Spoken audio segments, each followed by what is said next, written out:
Marshelle. Hi, Bridget. This episode, We're going to talk about what are the things that are going on in our lives? it's kind of like maybe this might be like, Yeah, sorta, kinda. life lesson.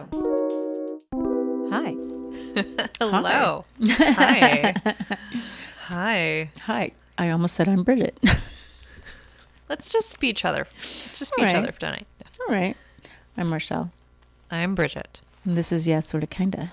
Welcome back. Welcome back, guys. Got a We look different. ponytail. Yeah. We have our hair back. We're wearing leather or pleather. Oh, this is leather.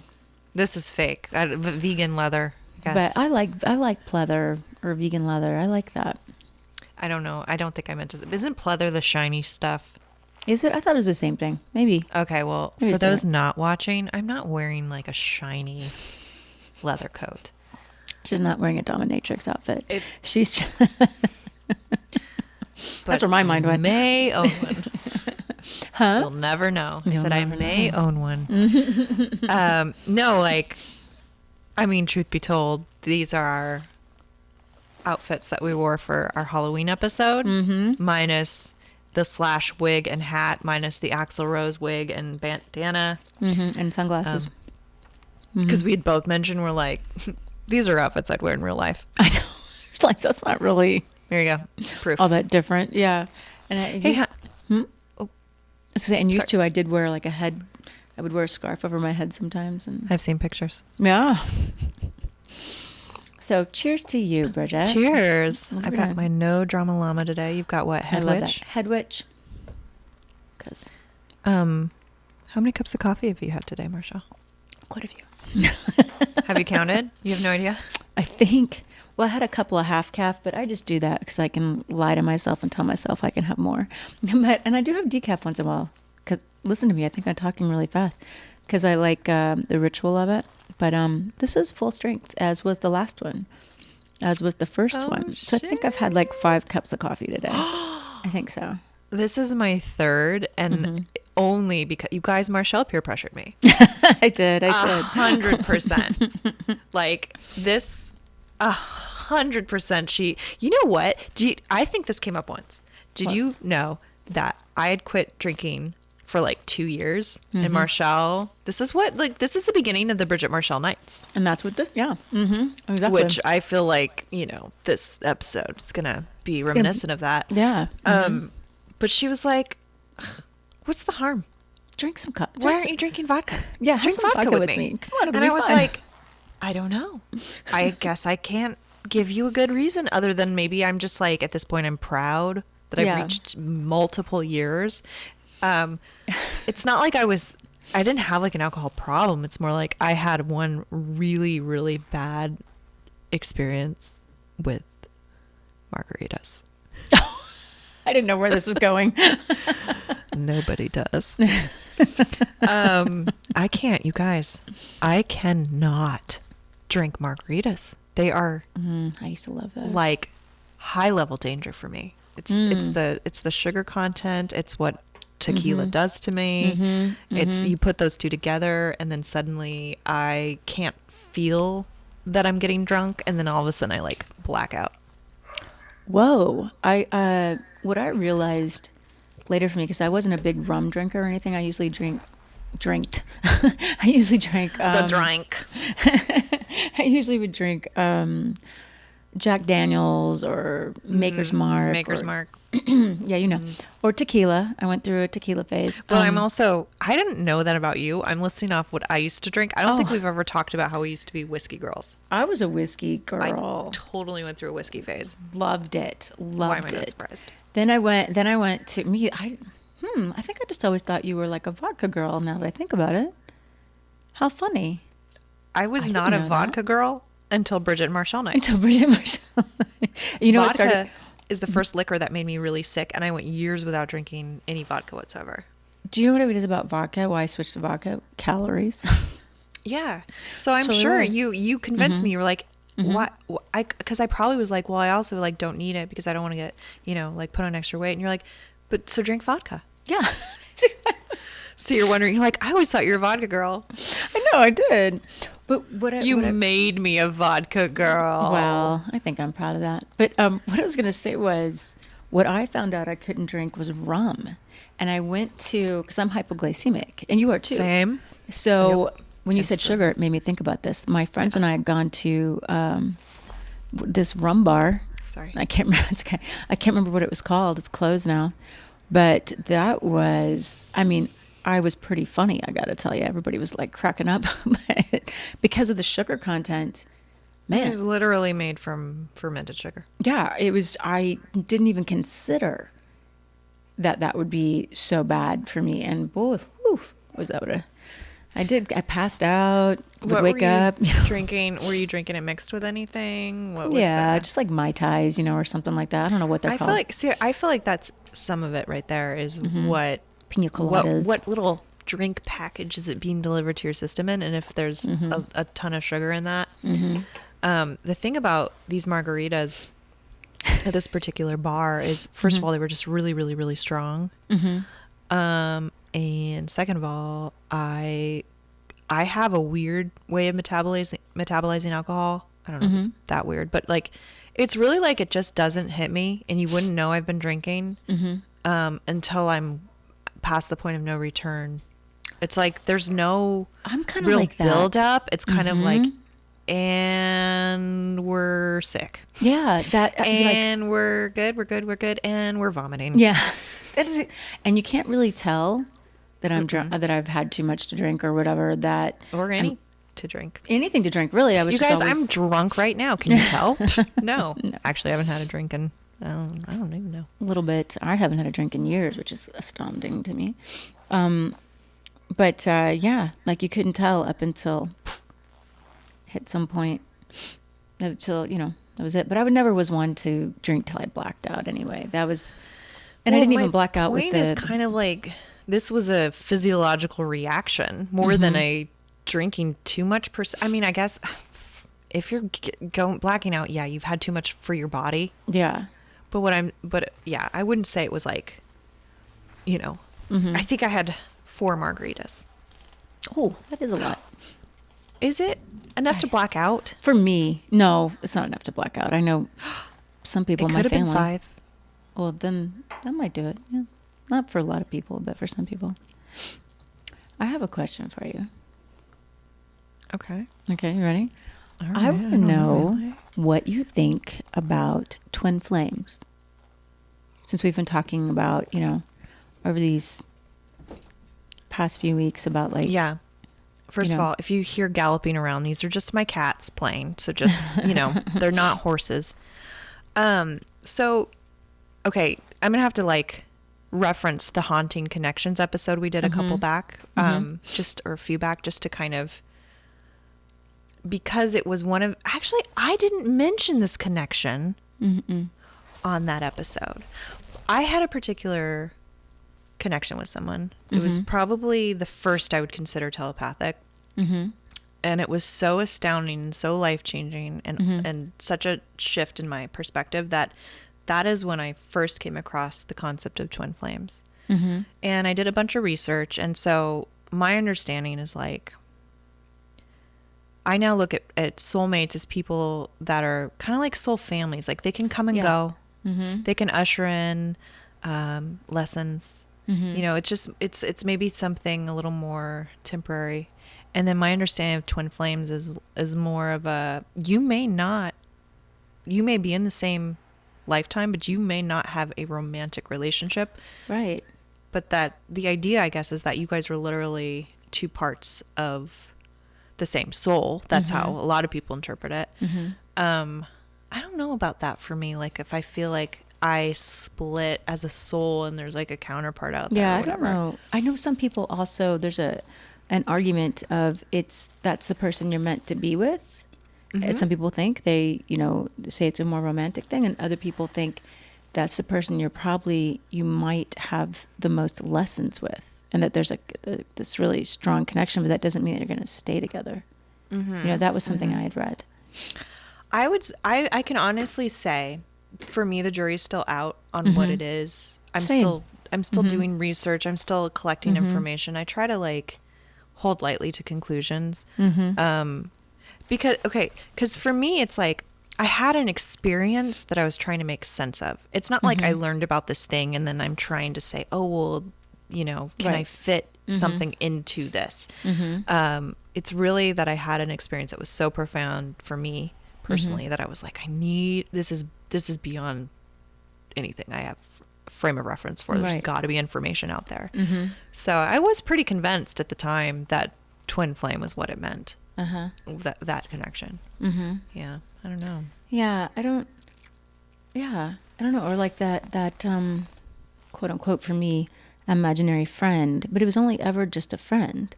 You know, we met later in life actually and discovered that we each had this imaginary friend that we constantly talked to. Like, I wonder what the hell was that? Like, how were we so connected, you know, to actually be able to see each other as children and to grow? I mean, like, you know, that's one of the most crazy. Well, the thing is, this is the kicker, is that people have experiences that there's just not information or a framework or even like really words to talk about.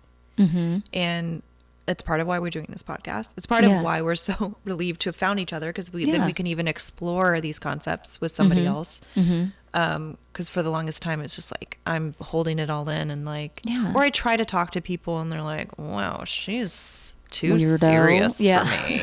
Like, because these types of Mm-hmm. conversations register for a lot of people as way too serious, way too heavy, whatever. I don't know. I'm like, Well, it's you're like boring. it's like what we said in the Halloween episode. I was saying I don't think I'm good with small talk. I don't think I ever have been, but I don't think I can tolerate it as much anymore. Do you know? I think honestly, because this is how I view it for myself, is you're picking up on intention.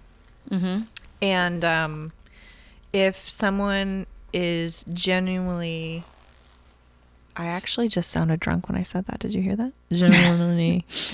And I'm not. I'm just drinking coffee. I think I'm that tired.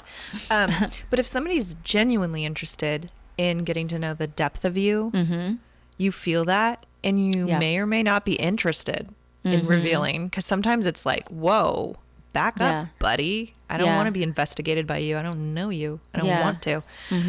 But sometimes it's just really like you get a sense that they're looking for a status. They're looking for like, where do I put Bridget on the roster? Like, is she cooler than me? Is she way less cool? Is she an idiot? Is she rich enough? Is she, you know? I was going to say that's the purpose, I guess, of small talk. What you can use it for is you can find out, you can zero in, like if they're asking me what kind of car I drive and what do you do with this certain sort of attitude, then you're like, don't even waste your time with that person, because they don't give a shit about you or your depth. You know, they want some little bobblehead who's just going to follow them around. And to play devil's advocate to my own point is that I think there are some people who are just very awkward and they're not good at conversating, or maybe they're like, maybe we make them nervous. And so they're like, what do you do? So I'm trying not to be an asshole and fault them for that. But I don't mean it like that. I mean, I'm no, but I'm just saying, like, people listening, they may, what I was seeing, what I was picking up on was the vibe of a person who's like, oh shit, that's how I talk to people. And am I going to be like thought of as shallow? And oh no, you know what I'm saying? I had a very specific. I was clarifying that for the things I had said. Oh yeah, no, you just inspired me to think about, or you can use that small talk actually to be able to sort of rifle through people and understand, oh, okay, well, this person doesn't really want any depth. You know what I mean? They don't want, you know, I never thought about it like that. You made me look at it a little different. Like, oh, could actually look at it like that too, I suppose. You know, but there definitely are people out there though. Just if you ask someone what they do, because I've asked that before too. I don't mean anything bad by that, but there are certain tones of voice, and we've talked about that before. That's what I mean. You're like, okay, so that person doesn't want a real connection. That person just wants, you know, whatever. Yeah, I think we're both saying it's really more than just the actual question. that they're choosing to ask. There's definitely like an underlying intention behind it. What are they there to do? Are they there to get something from you?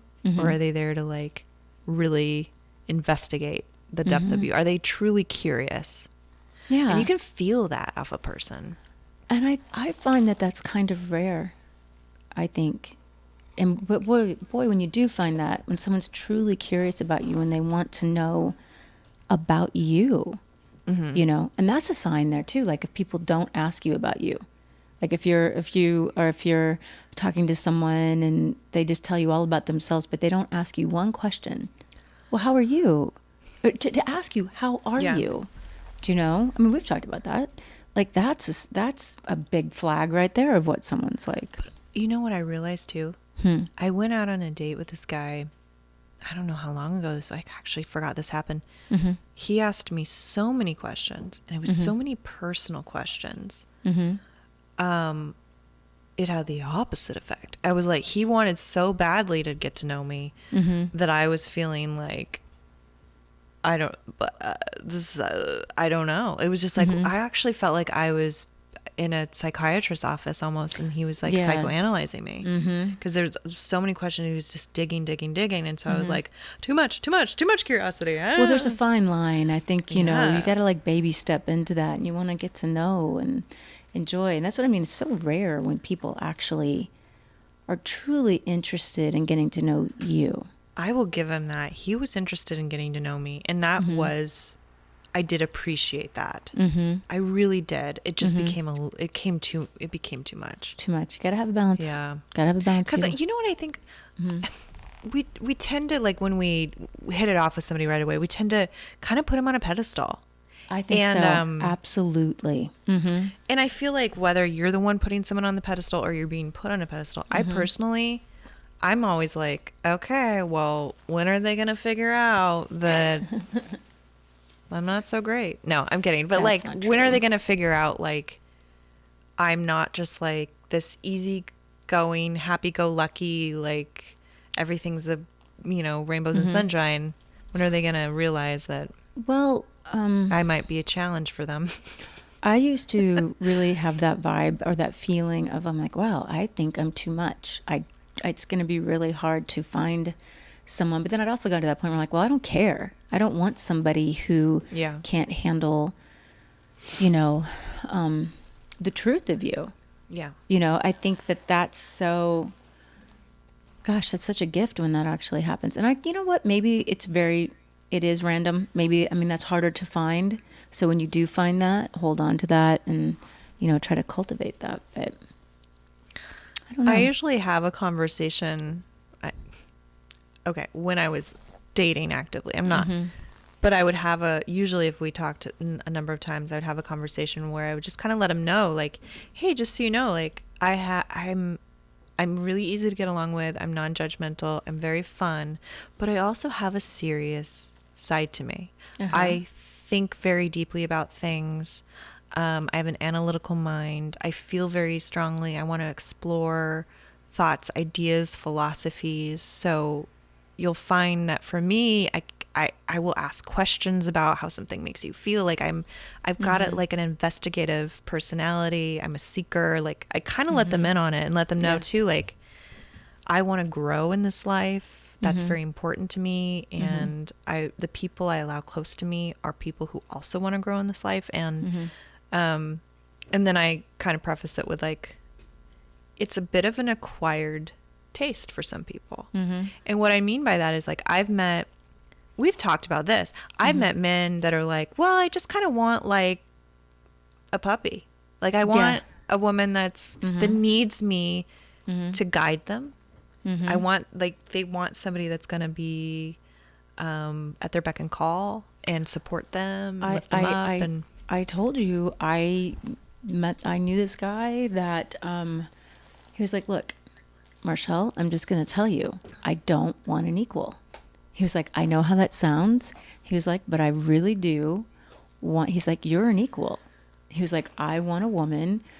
He's like, excuse the expression, but who's barefoot, pregnant, and chained to the stove. That's actually kind of what I want. I want her to be home. I want to take care of the kids, be there for me, make dinner, and I was it just never occurred to me that someone, but you know what? I think that might be a little more prevalent than people want to admit. I think I finding an also equal. think he's wrapping up some element of like a traditional gender role with this, the fact that he's equating that with not being an equal is the most disturbing part 'Cause I'll to tell me. you what. Because you could have a woman who's your fucking equal and she wants to do that, and she wants to be that person. She wants to be a stay-at-home mom. She wants to keep the house, but she could be your equal. Yeah, exactly. I But thought it's that was, like- yeah, because that's hard to raise a child. That's hard to Hi, raise a kitten. child. That's hard Don't to be. unplug my hold on. No, I was saying, I think because if you want to stay home and raise kids, or just stay home and be a wife, that doesn't mean you're not someone's equal. Like, you're right. That says so much about that particular person. Like all the Yeah. ways that he delineated what these things mean, So Yeah. he doesn't want someone. What that means too is that you don't want someone who can Challenge hash you. out. Yeah, but who can hash out what Can should hold we you do. accountable. Right, but where should we go in life? Should we move? Should we do this? Like a partner. He just wants someone to. He wants to be the head of the household. Yeah. He probably wants to be, I don't know if this was a spiritual man, but he probably wants to be the spiritual leader of the household. Yeah, there's no team in that sort of an outfit, that relationship. I will also say I have respect for a man who can, I mean, I will avoid them like the plague, but I can have respect for a man who will admit that. Yeah, I that's what I mean. I had to be like, wow, okay, you It do have takes to a s- respect that. Yeah, it takes a The fact that certain he said level that. of self-awareness. And to say that to me, who, I When mean, you think about it, he was offering you quite a compliment.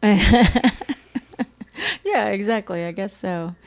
I bestow upon you the title of equal to me. Congratulations. Thank you. You are ever so. not, you are far too worthy to be my bitch in the kitchen. No doubt. All right, I have another one for you. Okay. What do you think of Soulmates, which is a deviation of that? But what do you think of Oh, yeah. yeah, Well, I had kind of said earlier, but deeper into that? I think I grew up thinking soulmates, that was that one person.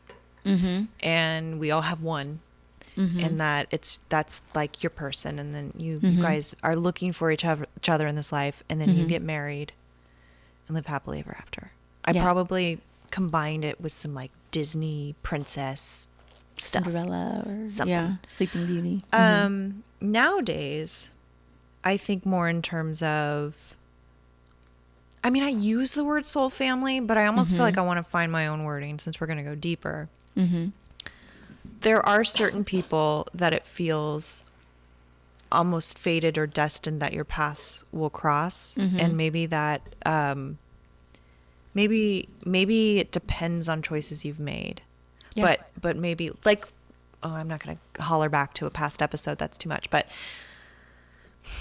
I think there comes a point when they come into your life and you both have the choices to make. You like learn the lessons, and then they may or may not stay a part of your life. That's kind of what I'm thinking. Is like, yeah, kind of like a soul family thing. But Yeah. I don't know. What about you? I think, I guess it's similar. I was watching The Good Place the other night. I haven't watched that in a while. And it was the episode where Chidi talks about, I hope there are really soulmates, and Kristen Bell's character, is kind of in love with him. And it made me think about it. That's which I guess is why it's in my mind. And I think the same thing. I think we grow up being told that, there's always this, now I do believe that there are people out there that you're meant to meet. But I think it's like what you were saying, because I've always said that to you. From my own experience, it seems that it's choice. Just because, just because you're meant to meet. But I mean, you still learn so much from those people, even if they choose to go down a path without you. And I think you can have like that soul friends, like, you and I, of course, and there was Yeah. like a group of us, like you recognize each other in a way. I think you're meant to meet and to help each other wake up, so to say, but then what? Oh, I was going to add another little thing, but do you have more? Mm-hmm. But go ahead, what were you going to say? No, go ahead, what were you going to say? I was going to say that I also think that maybe there's almost like soul benchmarks that us as individuals want to meet in this life, and that people will come and help us get there. And maybe like say originally it would be plan A. But maybe something happened with plan A, and plan A made choices because it's free will, and they go off and suddenly your paths don't cross. But maybe like the plan B comes along. And I don't mean it like plan is almost not the right word, because plan sounds so like, I don't want to say contrived, but it just sounds predestined. But yeah, maybe. But it's more of from a place of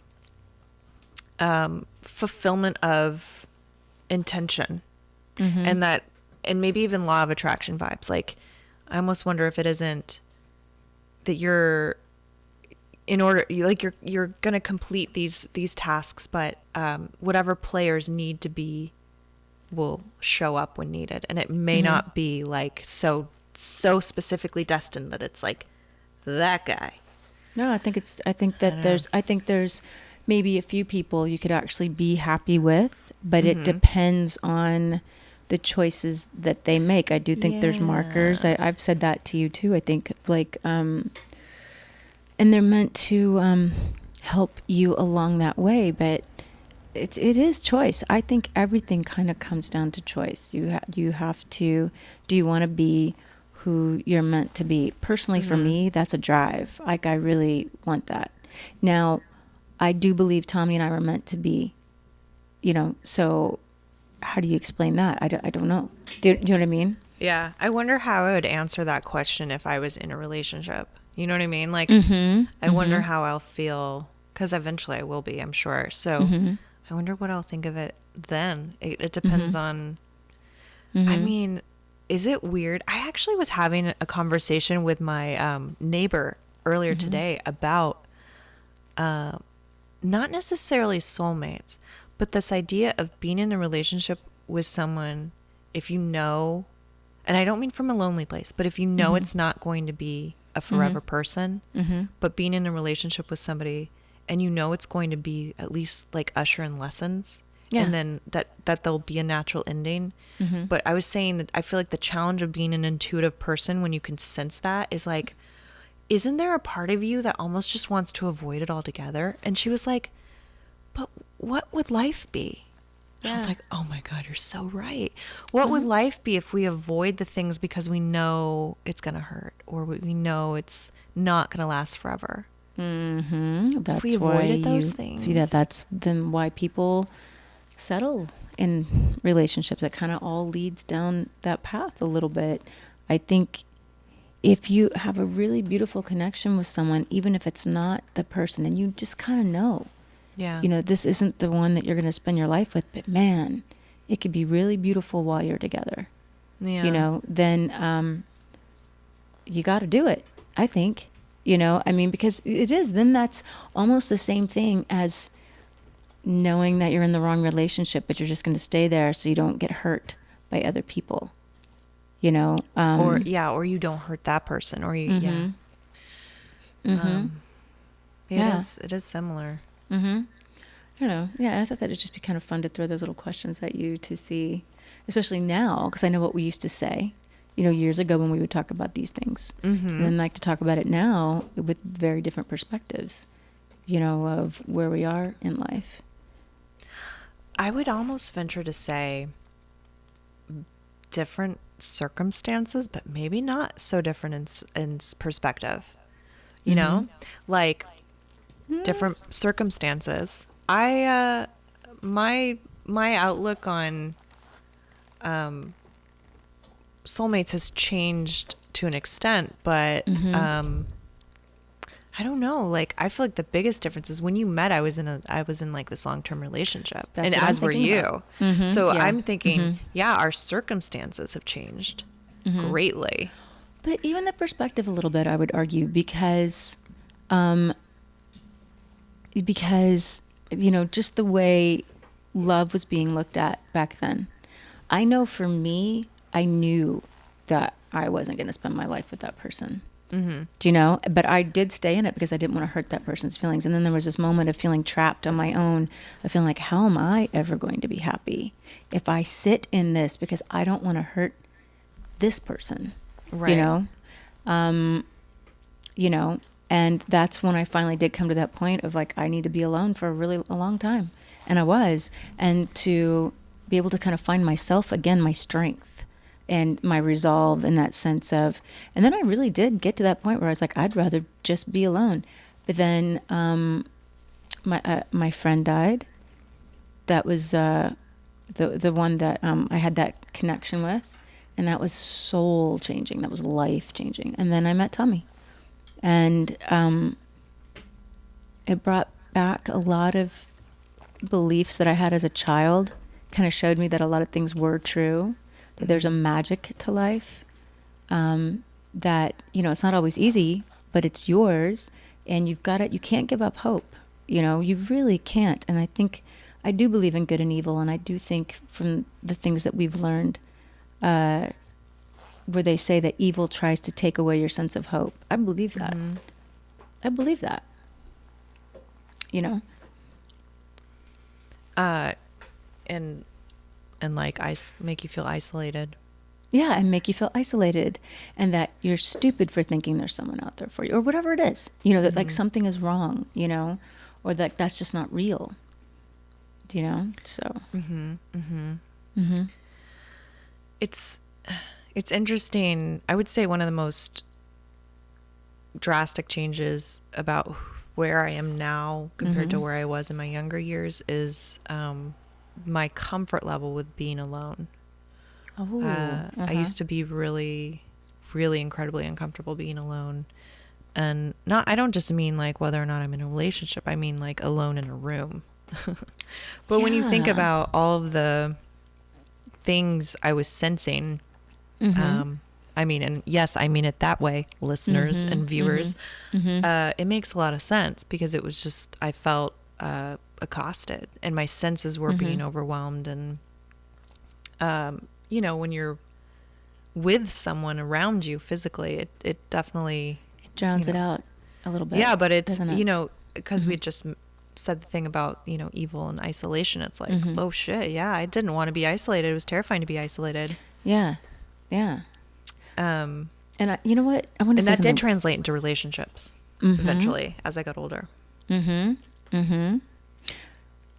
think when you're sensitive, you know, like we are, whether you're, you know, have some sort of sixth sense, you see things, you sense things. I think that makes relationships both harder and better, you know, depending on where you are and who you're with. Do you know what I mean? Well, I am curious. I would love to hear you elaborate on both of those points. Like, what are some ways it might make it harder, and what are some ways it might make it better? Well, I think for me, I was not afraid to believe, but I would always know this isn't the person. You know what I mean? Like, I would know that. But yes, this is what I was saying earlier, though. Yeah, I would know this isn't the person. And then, okay, this is good actually, because I would know that this isn't, but I would be like, okay, but I'll just do this till I don't. But the problem with that then was that then I would start to get used to this element of it and think that it was never going to get better.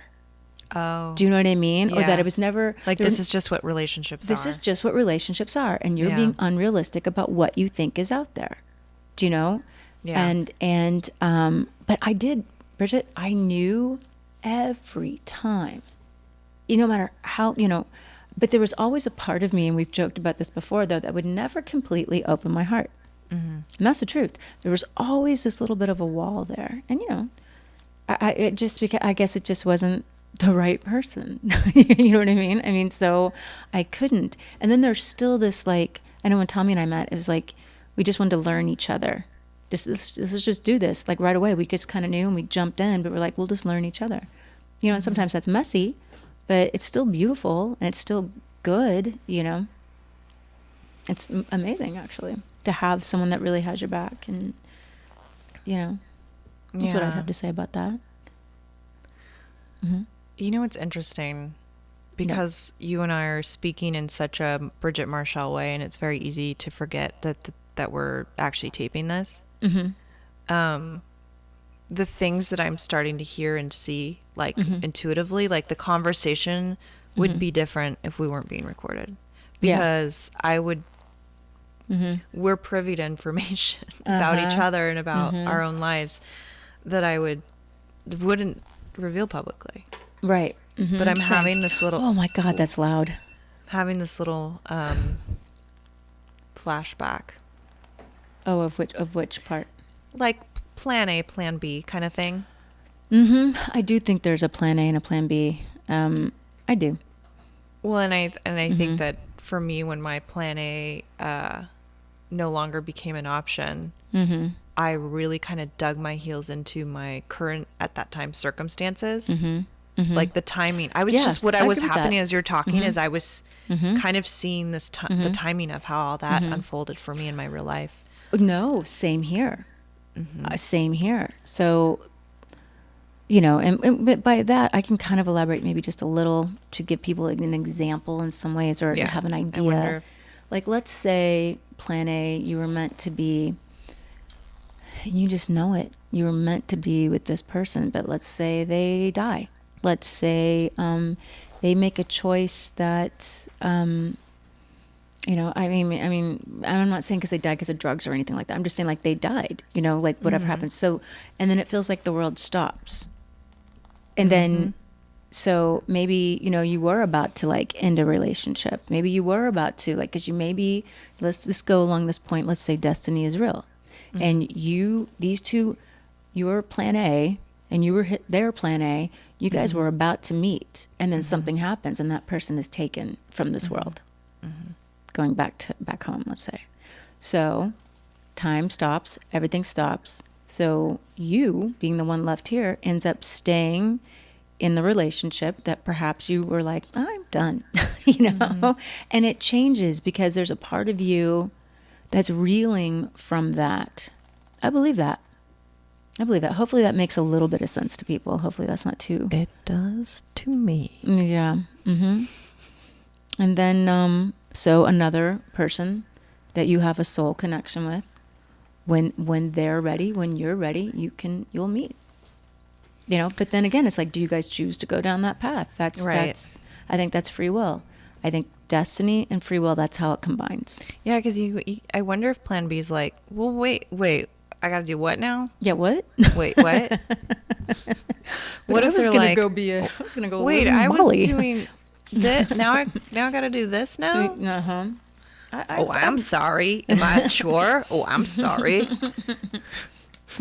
But that doesn't mean that relationship, that this quote unquote plan B is going to be any less, But I don't know. I think that hopefully that kind of made a little bit of sense. Yeah, hopefully you can pick up what throwing down, because that was a little bit of code speak. It was code speak. We were speaking about something that we both knew very much what we were talking about, but we were trying to shield it for privacy's sake. Yeah. Trying to do the little dream of genie thing with my ponytail. for as open as we are very open about a lot of things. There are certain things that we hold sacred, or we just still at this point don't know how to explain to you guys. Yeah. It's or just I don't want to. Yeah. Or it's none of your business. Kitty, but, no cords. No. But I guess anything else? Or you want to just sort of I mean, I liked that. That was fun. It was fun. I know. Yeah. I feel like that was kind of good, guys. I feel like we let you in on a Bridget Marshelle night. You can have vodka or drink some coffee with us. You just froze. What did you say? Yeah, you froze too. I'm like, did you say something? No, I was listening to you and you froze. What did you just say after the vodka? Or coffee. I think that's what I said. No, Kitty, no. But that was fun. That was fun. Thank you. Thank you for the questions. I do think there's something beautiful about the simplicity of just like a couple get to know you questions, even from best friends who know each other quite well at this point. It's still nice to just kind of dig into those like nooks and crannies more. I like that. I like Expound on it and see where it'll go. That was kind of what I thought. I mean, we still had our makeup on. We still look kind of okay. Take off the We look hot. axle and We look hot. The what? I said we look hot. Yeah. How hot. Hat. You were saying hat. We look hot. We look hot. That's a flame. That's fire. Fire. That's actually in sign language. That's actually like fire. Oh, is it? I used to know a little sign language. Don't remember a thing. I mean, I took years. I was like 3 years in. I knew a lot. I think you've told me this several times, and for some reason I have no mental recollection of that every single time. And then I'm like, oh, wait, you told me this, didn't you? It's like, I can't remember, I think. Or you'd say, remember? I can't. I don't know. There's like an order to it. Oh, I'm sorry. If you're not watching us, then you wouldn't see the sign language. She was doing sign language. I was doing sign language. That was very Attempting sign language. I bet we can both still finger spell. It would just take a while, maybe. Mm-hmm. It would take. Also, I don't know that my hand. I haven't used those muscles in a while. So I know. I got to think about it. I used to love doing that. Anyway. But anyway. Bridget Marshelle Night with Sorta Kinda. Yeah. Thanks for listening, guys, and watching. And we'll be back next week. Yeah. With a new episode to be determined. Yeah. To be continued. Bye, you guys. All right. Bye. Mwah.